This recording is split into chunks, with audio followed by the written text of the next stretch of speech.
Hey guys, so in this video, we're going to be talking about the properties of exponents, okay? A lot of us still struggle with this, so I'm going to link a video down that goes detail by detail of the properties and extra resources, extra questions as well.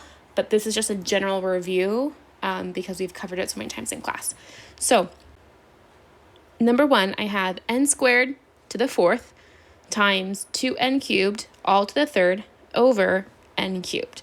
So remember we talked about how I would try to simplify numerators first and then simplify denominators before trying to combine the two.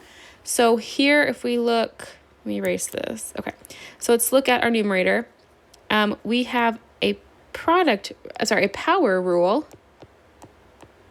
okay, where you have an exponent being raised to another exponent you multiply.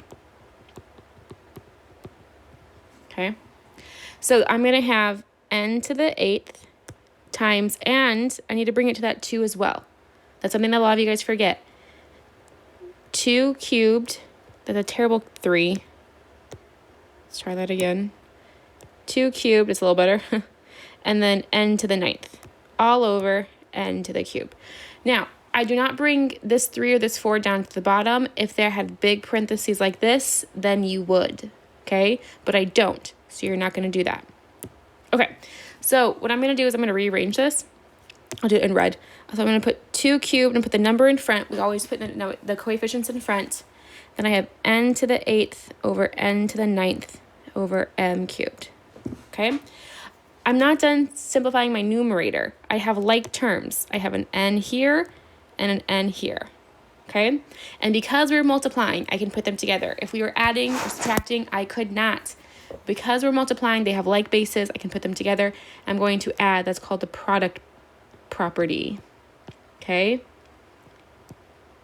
and you are going to add. So I'm going to have 2 cubed, that stays, and I'm going to get 17. That should be an n, sorry. Over n cubed.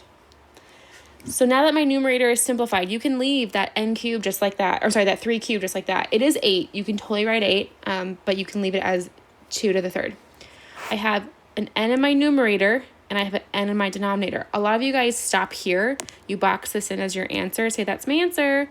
But no, we can combine numerators and denominators using the quotient property where you subtract. Okay? I ran out of space to write this.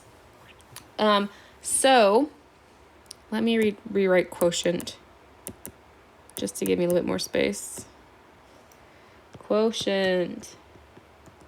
Okay, and you're going to subtract. So I'm going to have 2 cubed stays, and then I do 7 minus 3, which is 14. Whenever you subtract something, it goes to the numerator. Okay, so it's going to be n to the 14th. Now, if it's negative, you bring it to the denominator. But it's not, it's positive. So bam, that's your answer. Or you could say 8 n to the 14th.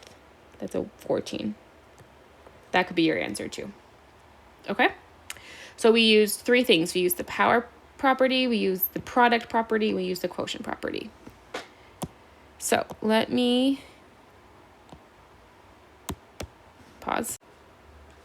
Okay, sorry for all the jump cuts. I had to try to edit this. Okay, so let's work on number 2. So we could bring the 2 in and use the power rule right away, but I like to simplify what's going on the inside first, okay? So I'm going to write the 2 in front, okay? Leave my parenthesis because we haven't squared it yet. And then I have k to the negative 2 times k to the negative 1.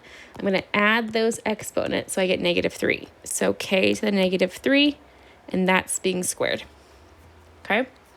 Then I can bring the 2 in to both parts. So 2 squared, k to the negative 6. Okay, but what happens when we have a negative exponent? I have to drop him down to the denominator. So it's going to be 2 squared over k to the 6th. It also could be 4 over k to the 6th. They are the same answer. I will accept either one. So that is a general quick review of properties of exponents. Like I said, if you need more practice, I will link some more videos and some more questions for you, and then reach out if you need more help. Bye.